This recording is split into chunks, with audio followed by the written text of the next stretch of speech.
Bismillahirrahmanirrahim. Assalamualaikum warahmatullahi wabarakatuh. Alhamdulillahilladzi bi ni'matihi tatimmus shalihat. Alladzi hadana li hadza wa ma kunna linahtadiya laula an hadana Allah. Asyhadu an la ilaha illallah wahdahu la syarika lah wa asyhadu anna Muhammadan abduhu wa rasuluh. Allahumma salli ala Muhammad wa ala ali Muhammad kama sallaita ala ali Ibrahim innaka Hamidum Majid. اللهم بارك على محمد وعلى آل محمد كما باركت على آل إبراهيم إنك حميد مجيد سبحانك لا علم لنا إلا ما علمتنا إنك أنت العليم الحكيم اللهم إنا نسألك علما نافعا ورزقا طيبا وعملا متقبلا اللهم إنا نسألك علما نافعا ورزقا طيبا وعملا متقبلا اللهم إنا نسألك علما نافعا ورزقا طيبا وعملا متقبلا ربنا تقبل منا إنك أنت السميع العليم وتب علينا إنك أنت التواب الرحيم يا الله يا رحمن يا رحيم يا الله berkatilah umur kami Ya Allah berkatilah rizki yang kau limpahkan kepada kami Ya Allah berkatilah ilmu yang kau ajarkan kepada kami Ya Allah jauhkanlah kami dari segala kesusahan di dunia dan di akhirat Ya Allah jauhkanlah kami dari segala kesusahan di dunia dan di akhirat. Rabbana taqabbal minna innaka antas samiul alim. Wa tub alaina innaka antat tawwabur rahim. Rabbana atina fid dunya hasanah wa fil akhirati hasanah wa qina azaban nar. Wa sallallahu ala nabi Muhammadin walhamdulillahi rabbil alamin. Tuan-tuan, puan-puan yang dirahmati Allah Subhanahu wa taala, ini adalah perjumpaan kita yang ke-11 dalam ayat dan hikmah surah Al-Furqan.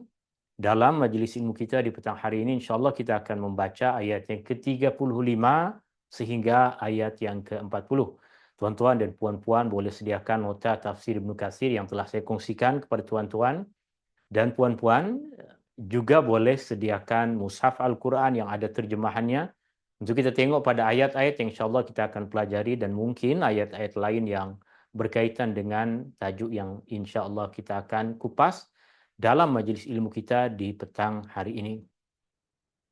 Jika tuan-tuan dan puan-puan ada soalan, tuan-tuan dan puan-puan bila-bila masa boleh bertanya tanpa perlu menunggu akhir pertemuan.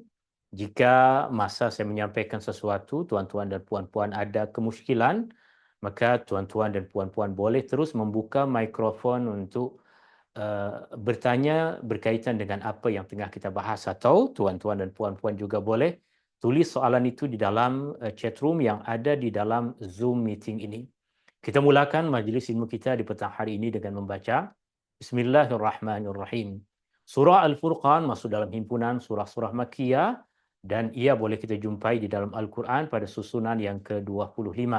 Tema utama dari surah Al-Furqan adalah mengambil pengajaran peringatan dari Al-Quran yang Allah turunkan sebagai Al-Furqan, pembeza antara keimanan dan kekufuran, antara kebenaran dengan kebatilan, antara yang datang dari Allah Subhanahu wa taala dan petunjuk yang datang dari Rasulullah sallallahu alaihi wasallam dengan perkara-perkara yang menjauhkan kita dari Allah Subhanahu wa taala.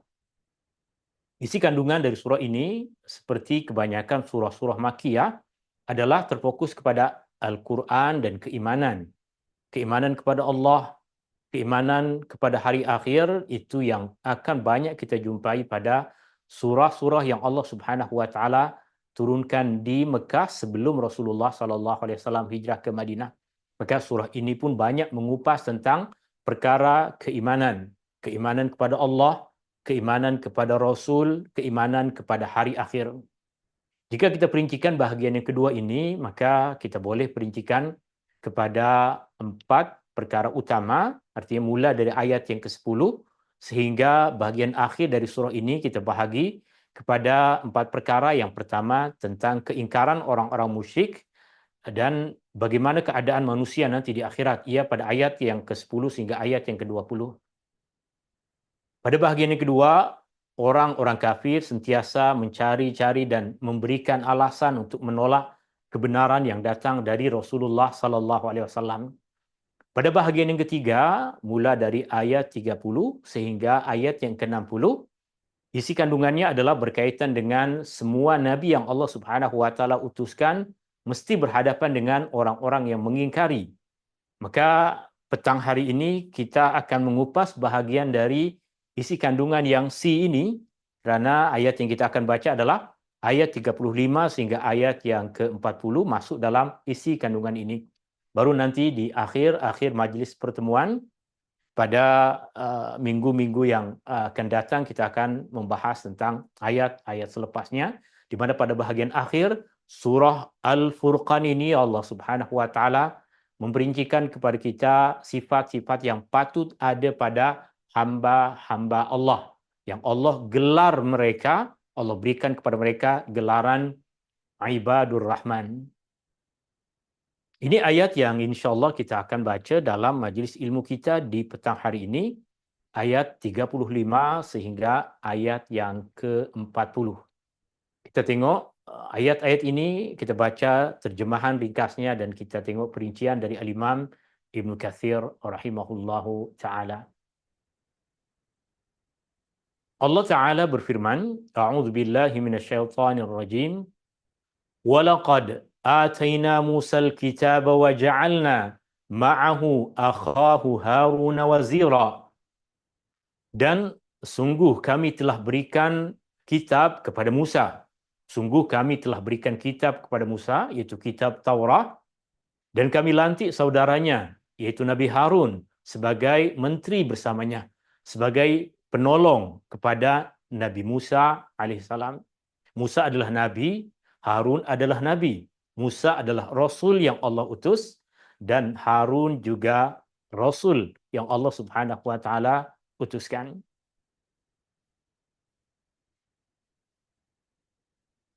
Okey, maaf. Kemudian Allah Subhanahu wa taala berfirman, فَقُلْنَا اذْهَبَا إِلَى الْقَوْمِ الَّذِينَ كَذَّبُوا بِآيَاتِنَا فَدَمَّرْنَاهُمْ تَدْمِيرًا.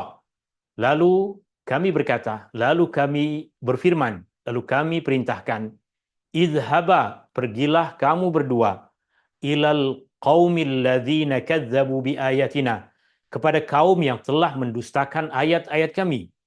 Fadamarnahum tadmira, lalu kami membinasakan mereka, membinasakan kaum yang menderhakai, kaum yang tidak beriman kepada ayat-ayat Allah dengan sehancur-hancurnya. Al-Imam Ibn Kathir rahimahullahu ta'ala berkata, Allah berfirman mengancam orang-orang yang mendustakan Rasulnya, iaitu Muhammad sallallahu alaihi wasallam, sama ada dari kalangan kaum musyrikin di Mekah ataupun orang-orang ingkar yang bukan berasal dari Mekah. Ayat yang tengah kita baca ini, surah yang tengah kita pelajari ini, adalah surah yang Allah Subhanahu wa taala turunkan kepada Rasulullah sallallahu alaihi wasallam semasa Rasulullah sallallahu alaihi wasallam berada di Mekah. Dan kita semua tahu bahawa kebanyakan manusia yang berada di Mekah pada ketika itu adalah orang-orang musyrik yang bukan berasal dari golongan orang-orang Yahudi, orang-orang musyrik yang bukan berasal dari golongan orang-orang Nasrani. Mereka adalah orang-orang musyrik yang ada di Mekah. Mereka tidak terbiasa dengan kebanyakan kisah-kisah Nabi. Mereka tak terbiasa dengan kisah Nabi Musa. Mereka tidak terbiasa dengan kisah Nabi Harun.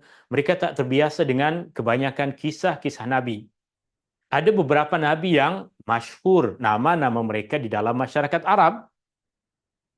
Di antaranya adalah Nabi Saleh yang memang Allah Subhanahu wa taala utus di tempat yang tidak jauh dari tempat di mana masyarakat Arab tinggal. Demikian juga Nabi Hud yang Allah Subhanahu wa taala utuskan di perkampungan yang tidak jauh dari tempat di mana masyarakat Arab tinggal. Tentunya terlebih lagi tentang kisah Nabi Ibrahim dan Nabi Ismail yang keimanan yang mereka ajarkan, Ibrahim dan Ismail ajarkan, itulah yang membentuk kebanyakan karakteristik dari masyarakat Arab pada masa jahiliyah dahulu sebelum akidah mereka terpesong kepada akidah syirik. Allah Subhanahu wa taala menurunkan kepada Rasulullah sallallahu alaihi wasallam semasa Rasulullah sallallahu alaihi wasallam berada di Mekah banyak kisah-kisah nabi dan rasul yang kebanyakan dari mereka bukan nabi-nabi dan rasul yang hidup di tempat persekitaran masyarakat Arab. Tapi kerana Allah Subhanahu wa taala mahu menegaskan pada kita semua bahawa mereka semua adalah nabi-nabi dan rasul yang diutus oleh Allah Subhanahu wa taala. Maka Allah Subhanahu wa taala perkenalkan kepada mereka melalui wahyu yang Allah Subhanahu wa taala turunkan kepada Rasulullah sallallahu alaihi wasallam. Allah perkenalkan kisah-kisah nabi dan rasul kepada masyarakat Mekah pada ketika itu. Nabi dan rasul yang Allah Subhanahu wa taala utuskan, kebanyakan mereka jauh dari tempat di mana masyarakat yang Allah Subhanahu wa taala utuskan pada ketika itu, Rasulullah sallallahu alaihi wasallam. Allah berfirman mengancam orang-orang yang mendustakan rasulnya, itu Muhammad sallallahu alaihi wasallam, dari kalangan kaum musyrikin kaumnya serta orang-orang lain yang menentangnya. Serta Allah memberi amaran kepada mereka tentang azab dan siksanya yang pedih, seperti yang telah ditimpakan kepada umat-umat terdahulu yang mendustakan rasul-rasulnya. Tentu tadi kita dah sebutkan, sebahagian dari nabi-nabi dan rasul diutus pada masyarakat yang berdekatan dengan masyarakat Arab. Sehingga dalam perjalanan mereka berniaga pada masa jahiliyah dulu, yang mereka akan pergi ke Syam dan pergi ke Yaman, mereka akan melintasi tempat-tempat bersejarah yang Allah utuskan kepada kaum mereka nabi-nabi terdahulu. Allah Subhanahu wa taala di dalam surah ini memulakannya dengan menyebut Musa bahawa dia mengutusnya dan menjadikannya saudaranya iaitu Harun sebagai wazir, iaitu nabi yang membantu, menyokong dan menolongnya. Dan tentunya kita dah tahu bagaimana Nabi Musa berdoa kepada Allah Subhanahu wa taala agar Allah Subhanahu wa taala melantik Harun sebagai nabi yang membantu Nabi Musa. Kita alhamdulillah telah mempelajari surah Thaha, di mana di dalam surah Thaha Allah Subhanahu wa taala sebutkan kepada kita berkaitan tentang doa yang dipohon oleh Nabi Musa ketika Nabi Musa pertama kali mendapatkan wahyu dari Allah Subhanahu wa taala. Ketika secara rasmi Nabi Musa diutus oleh Allah Subhanahu wa taala.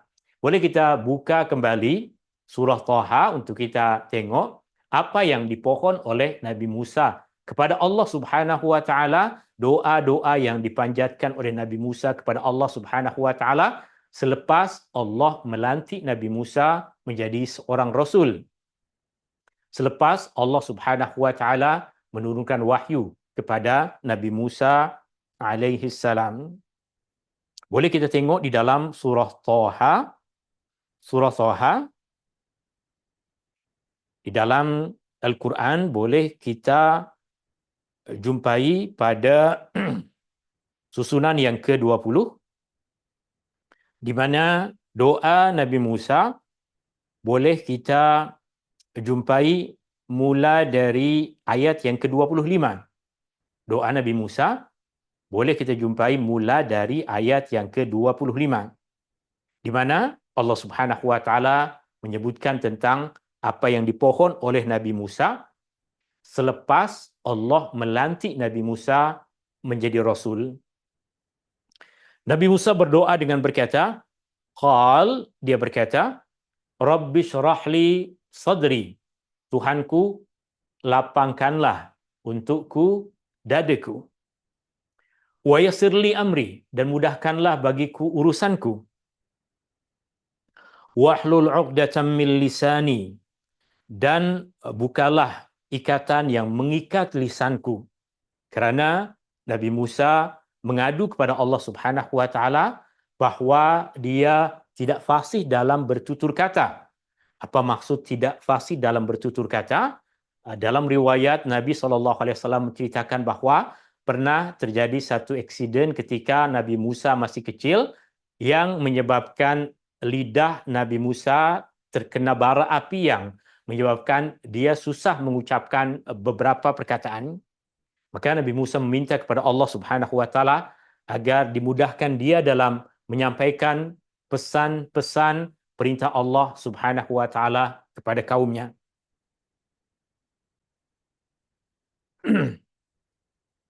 Yafqahu qawli, agar mereka boleh memahami apa yang aku katakan. Waj'alni waziran min ahli Haruna akhi, dan jadikanlah bagiku seorang wazir, seorang penolong dari kalangan ahli keluargaku. Haruna akhi, yaitu Harun saudaraku.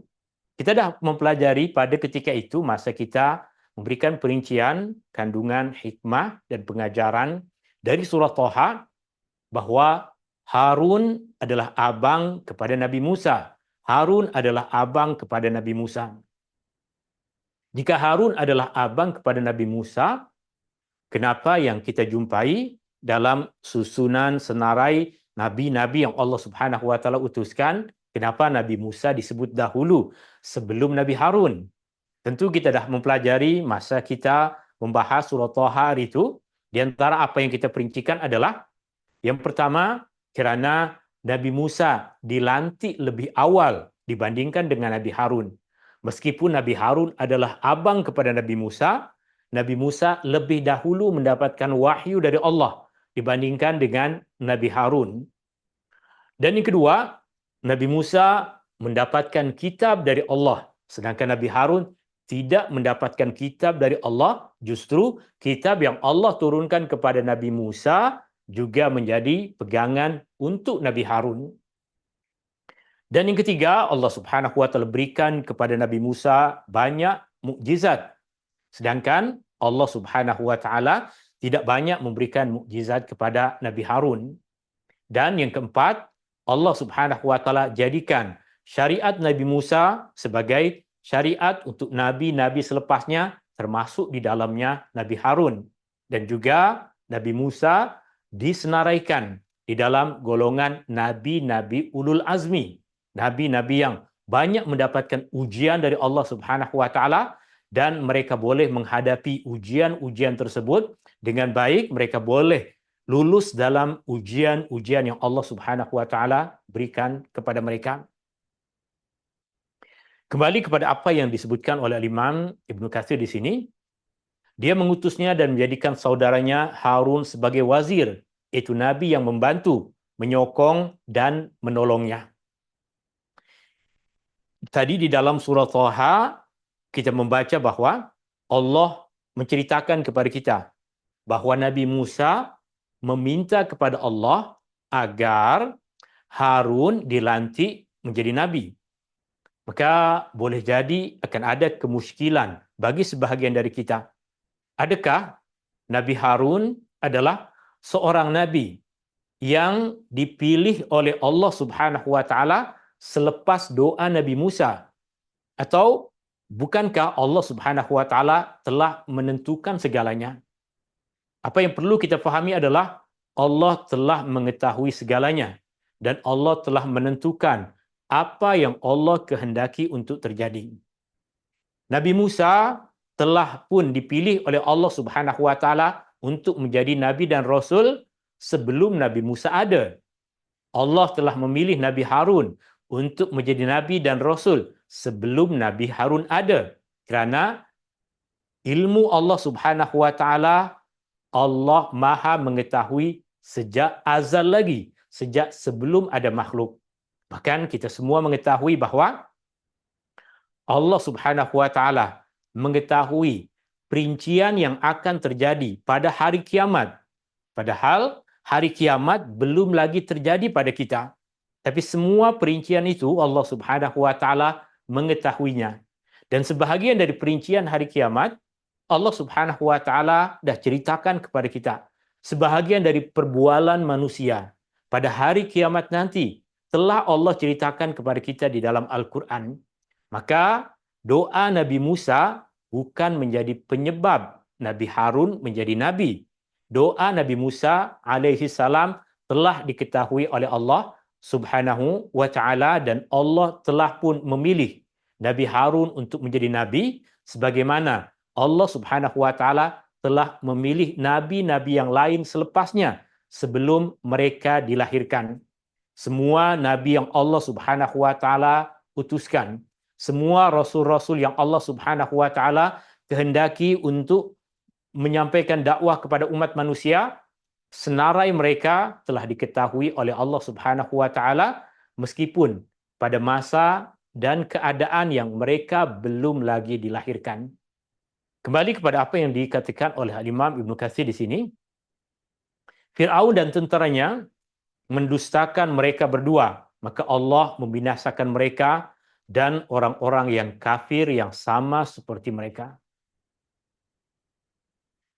Berpindah kepada ayat yang ke-37, Allah Subhanahu wa taala berfirman, "Wa qauma Nuhin lamma kazzabur rusula aghraqnahum wa ja'alnahum lin-nasi ayah wa a'tadna lidh-dhalimin 'adzaban alima."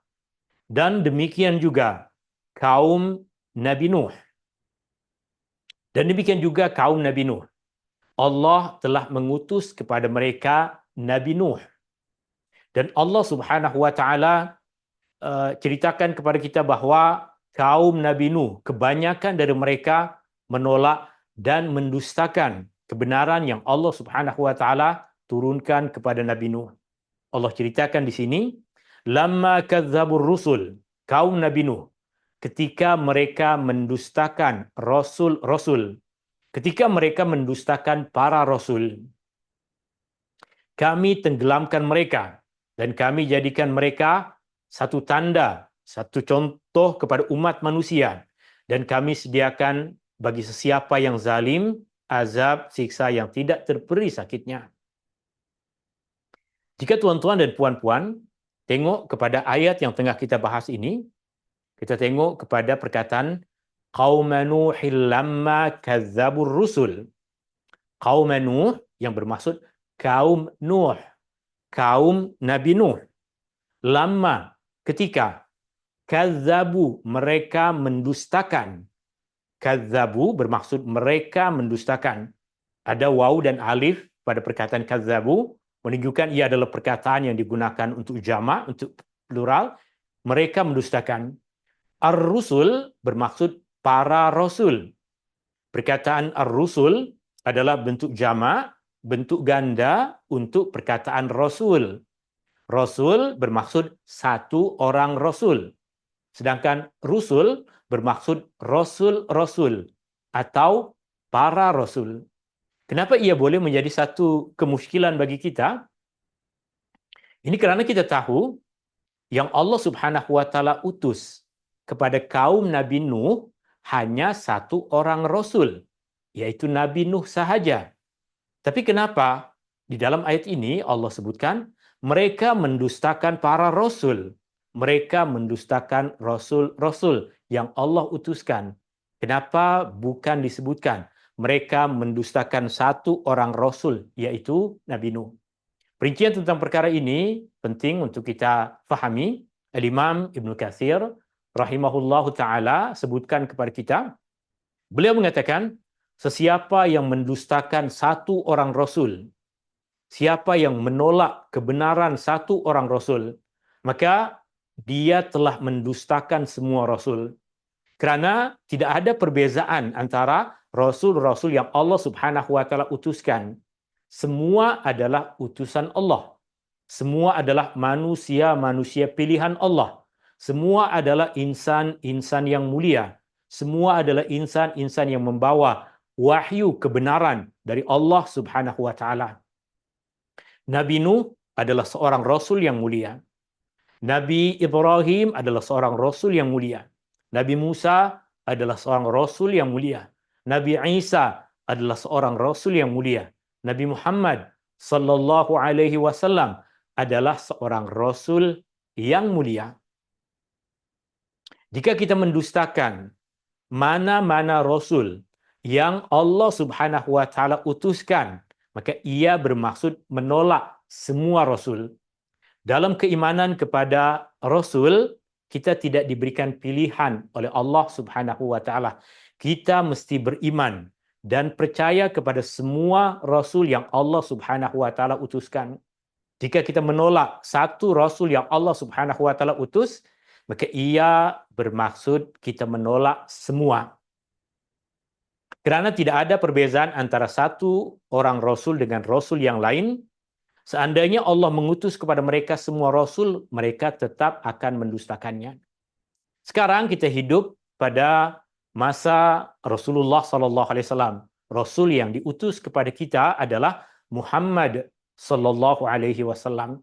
Kita beriman kepada Rasulullah sallallahu alaihi wasallam. Kita beriman pada wahyu yang Allah turunkan kepada Rasulullah sallallahu alaihi wasallam. Kita beriman kepada Al-Qur'an yang Allah turunkan kepada Rasulullah sallallahu alaihi wasallam. Dan di antara keimanan kita kepada Rasulullah sallallahu alaihi wasallam adalah kita beriman kepada semua berita benar yang Rasulullah sallallahu alaihi wasallam sampaikan dan ajarkan kepada kita. Rasulullah sebutkan kepada kita nabi, nabi dan rasul. Allah pun sebutkan kepada kita banyak nama-nama nabi, nabi dan rasul. Maka kita wajib beriman kepada semua nabi-nabi dan rasul yang Allah Subhanahu wa taala utuskan. Berkaitan dengan keimanan kepada nabi-nabi dan rasul, ia boleh kita ringkaskan pada beberapa poin berikut. Yang pertama adalah kita beriman. Maksudnya kita yakin dan percaya Allah Subhanahu wa taala telah mengutus nabi-nabi dan rasul. Allah telah memilih manusia-manusia untuk diutus oleh Allah Subhanahu wa taala sebagai nabi dan rasul. Ini poin yang pertama. Poin yang kedua adalah Allah Subhanahu wa taala telah mengutus Muhammad sallallahu alaihi wasallam sebagai nabi dan rasul yang terakhir, di mana wahyu yang Allah Subhanahu wa taala turunkan kepadanya, kepada Muhammad sallallahu alaihi wasallam, adalah pedoman dan pegangan untuk kehidupan kita sebagai umat Rasulullah sallallahu alaihi wasallam. Ini adalah dua inti, dua ringkasan tentang keimanan kepada nabi dan rasul, di mana semua orang yang beriman wajib sekurang-kurangnya beriman kepada dua poin ini. Poin yang pertama, Allah telah mengutus banyak nabi-nabi dan rasul. Allah telah memilih manusia-manusia tertentu untuk menjadi nabi dan rasul. Jadi kedua, Allah mengutus Muhammad sallallahu alaihi wasallam sebagai nabi dan rasul yang terakhir. Ini ringkasan. Adapun secara perinciannya adalah kita beriman kepada nabi-nabi secara terperinci yang Allah Subhanahu wa taala sebutkan di dalam Al-Qur'an dan Rasulullah sallallahu alaihi wasallam sampaikan kepada kita di dalam hadis yang sabit dari Rasulullah sallallahu alaihi wasallam. Dalam Al-Qur'an disebutkan tentang Adam, maka kita beriman akan Nabi Adam. Dalam Al-Qur'an disebutkan tentang Idris, maka kita beriman akan kewujudan Nabi Idris. Dalam Al-Qur'an Allah sebutkan tentang Nabi Nuh, maka kita beriman dan percaya akan Nabi Nuh secara terperinci seperti yang disebutkan di dalam Al-Qur'an. Untuk kita beriman secara terperinci, tentunya ia memerlukan masa dan memerlukan ilmu yang kita perlu pelajari. Tidak tiba-tiba kita mengenal dan mengetahui semua kisah-kisah Rasul yang Allah sebutkan di dalam Al-Quran. Ianya memerlukan masa, ianya memerlukan usaha kita untuk belajar. Jika kita belum lagi ada kesempatan untuk mempelajari semua kisah Nabi-Nabi dan Rasul yang Allah sebutkan di dalam Al-Quran, maka dua poin utama yang kita sebutkan tadi mesti ada di dalam hati kita. Kita wajib beriman bahwa Allah telah memilih orang-orang dahulu tertentu yang Allah lantik sebagai Nabi dan Rasul. Yang kedua, Allah mengutus, Allah memilih Muhammad sallallahu alaihi wasallam sebagai Nabi dan Rasul yang terakhir. Jika kita menolak mana-mana nabi, mana-mana rasul yang Allah sebutkan di dalam Al-Quran, maka kita dinamakan sebagai orang yang mendustakan semua rasul. Jika ada orang yang mengatakan, Saya percaya kepada Muhammad SAW, tapi saya tak percaya dengan kisah Nabi Nuh yang sebutkan dalam Al-Quran ini. Saya tak percaya dengan kisah Nabi Musa yang ada dalam Al-Quran ini. Saya hanya percaya kepada Muhammad. Tak boleh. Semua Nabi dan Rasul adalah utusan Allah Subhanahu Wa Taala. Jika maksud kita adalah saya hanya akan mengikuti syariat Nabi Muhammad, memang pun itu yang Allah perintahkan. Kita tidak diperintahkan untuk mengikuti syariat Nabi Adam, kita tidak diperintahkan untuk mengikuti syariat Nabi Lut, tidak diperintahkan untuk mengikuti syariat Nabi Idris, tidak diperintahkan untuk mengikuti syariat Nabi Nuh. Syariat yang Allah turunkan kepada kita adalah syariat Nabi Muhammad SAW.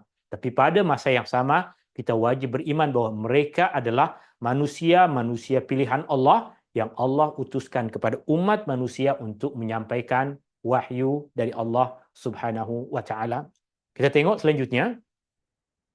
Kerana mendustakan satu orang rasul sama dengan mendustakan semua rasul, Allah berfirman di dalam ayat yang tengah kita pelajari ini, wa qauma nuhin lamma kadzdzabur rusul, dan kaum Nuh ketika mereka mendustakan para rasul. Meskipun hanya Nabi Nuh yang diutus kepada mereka, ketika mereka tidak beriman kepada Nabi Nuh, Allah namakan mereka sebagai orang-orang yang mendustakan para rasul. Nuh tinggal bersama dengan kaumnya selama 1000 tahun kurang 50 tahun. Maksudnya 950 tahun. Menyeru mereka kepada Allah, memberi amaran kepada mereka tentang azabnya, namun hanya sedikit yang beriman bersamanya. Oleh itu, Allah menenggelamkan mereka semua. Tidak ada yang tersisa dari mereka dan tidak ada yang tersisa di muka bumi dari keturunan Adam kecuali orang-orang yang berada di dalam kapal Nabi Nuh sahaja. Ini pandangan yang disebutkan oleh Al-Imam Ibn Katsir rahimahullahu ta'ala. Wa aghraqnahum wa ja'alnahum lin-nasi ayah. Kami tenggelamkan mereka, kaum Nabi Nuh, dan kami jadikan mereka satu tanda yang menjadi contoh bagi umat manusia. Perkataan ayah di dalam ayat ini, Imam Ibn Katsir sebutkan, maksud dari ayah adalah pengajaran yang dapat diambil oleh umat manusia. وَأَعْتَدْنَا لِلظَّالِمِينَ عَذَابًا أَلِيمًا. Dan kami sediakan bagi sesiapa yang zalim, azab siksa yang tidak terperi sakitnya. Azab yang menyakitkan. Ayat 38. وَعَادًا وَثَمُودَ وَأَصْحَابَ الرَّسِّ وَقُرُونًا بَيْنَ ذَلِكَ كَثِيرًا. Dan demikian juga Allah Subhanahu wa taala telah membinasakan Ad, yaitu kaum Nabi Hud, wa Thamud, yaitu kaum Nabi Saleh, wa Ashabur Ras, dan Ashabur Ras. Apa yang dimaksud dengan Ashabur Ras?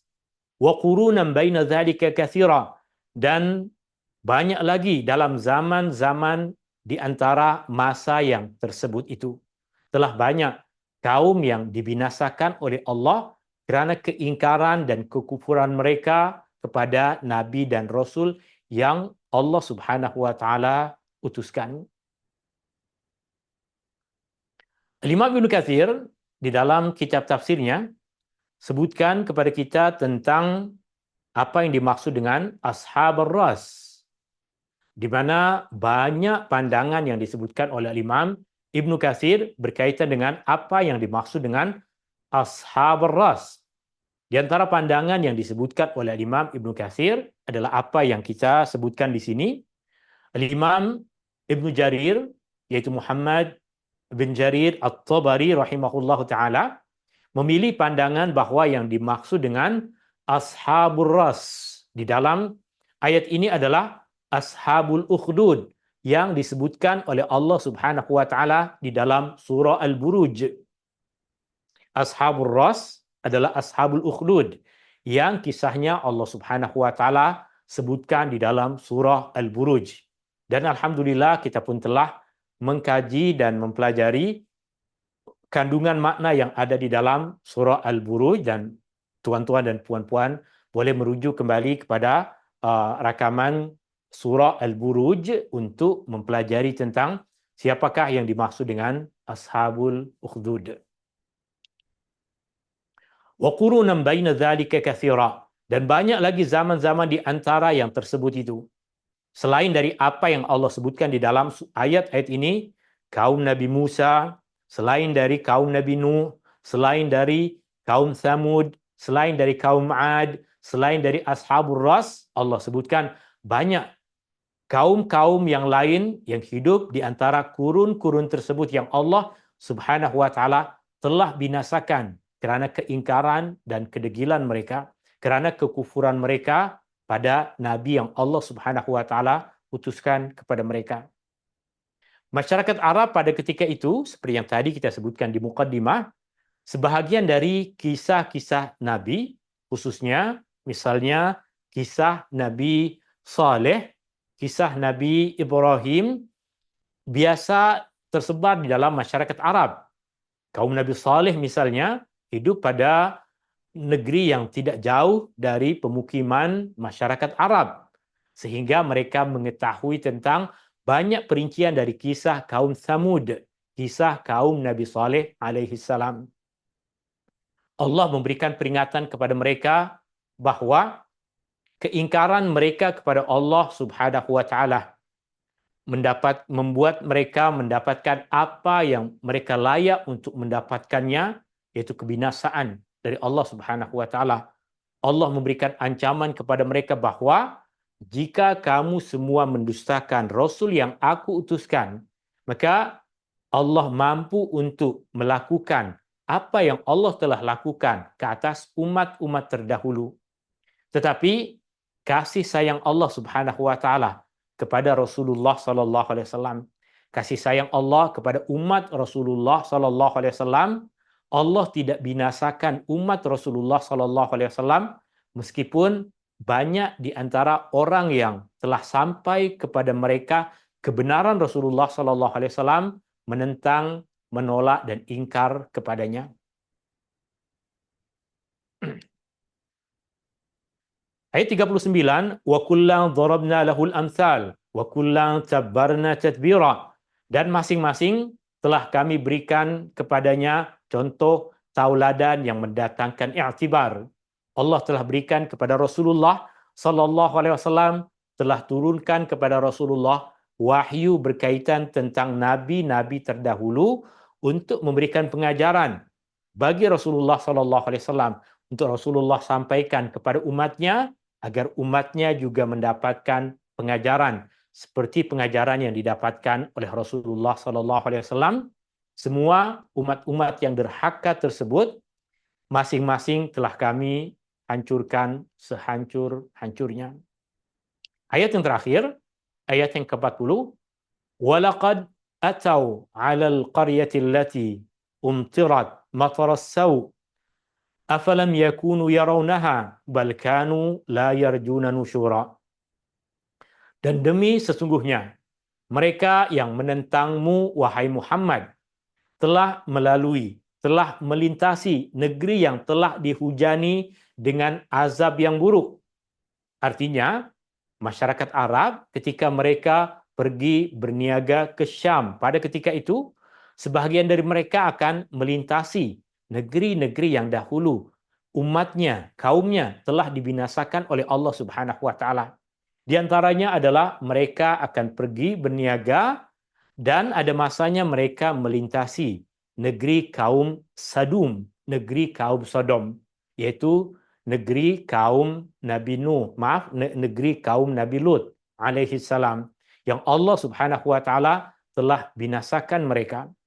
Allah Subhanahu wa taala kemudian berfirman yang bermaksud, tidakkah mereka dan demi sesungguhnya mereka yang menentangmu wahai Muhammad telah melalui negeri yang telah dihujani dengan azab yang buruk. Maka mengapa mereka masih berdegil? Tidakkah mereka selalu dapat menyaksikannya, menyaksikan negeri-negeri itu? Mereka tidak fikirkan yang demikian itu adalah satu balasan kekufuran. Bahkan mereka adalah orang-orang yang tidak ingatkan adanya kebangkitan semula untuk menerima balasan. Ayat yang Allah Subhanahu wa taala sebutkan dikatakan oleh Imam Ibnu Katsir, yaitu kaum Nabi Lut yang merupakan negeri Sodom dan perkampungannya yang dibinasakan oleh Allah Subhanahu wa taala karena kekufuran mereka dan tersebarnya perbuatan dosa di dalam masyarakat tersebut. Allah membalikkan bumi dan menghujani mereka dengan batu dari sijil. Allah berfirman, "Afalam yakunu yarawnaha?" Tidakkah mereka selalu dapat menyaksikannya, melintasi negeri tersebut dan menyaksikan sisa-sisa peninggalan dari kaum yang telah dibinasakan oleh Allah Subhanahu wa taala, di mana sisa-sisa dari debu dan perkampungan yang Allah Subhanahu wa taala telah binasakan itu masih boleh mereka saksikan pada ketika itu, yaitu agar mereka mengambil pengajaran dari apa yang menimpa penduduknya berupa azab dan siksaan kerana mendustakan Rasul dan menentang perintah Allah. Bal kanu la yarjuna nusyura. Bahkan mereka adalah orang-orang yang tidak mengharapkan, orang-orang yang tidak ingat akan kebangkitan hidup semula.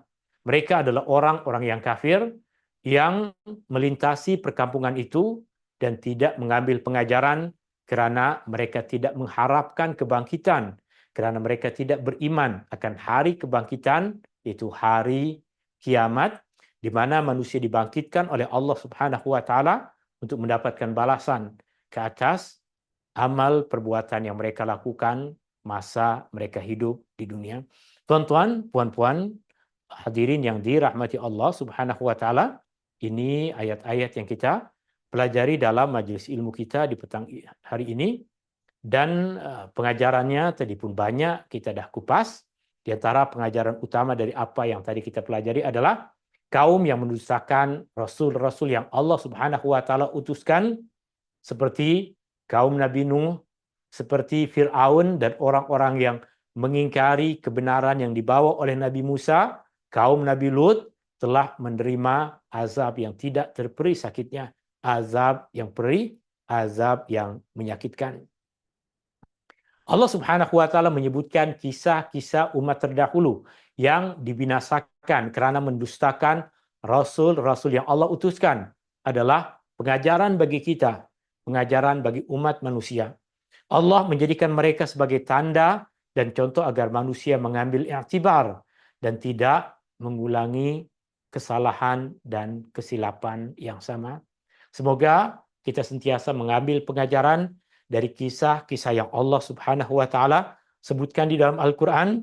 Semoga kita menjadikan nabi-nabi yang Allah Subhanahu wa taala sebutkan kepada kita kisah-kisahnya di dalam Al-Quran sebagai pedoman kita untuk membina keimanan kita, sebagai pedoman kita untuk membina penghambaan diri kita kepada Allah Subhanahu wa taala, sebagai kisah-kisah yang melembutkan hati kita dan membantu kita untuk memperbaiki akhlak kita kepada Allah, akhlak kita kepada sesama manusia, dan akhlak kita kepada semua makhluk-makhluk Allah Subhanahu wa taala.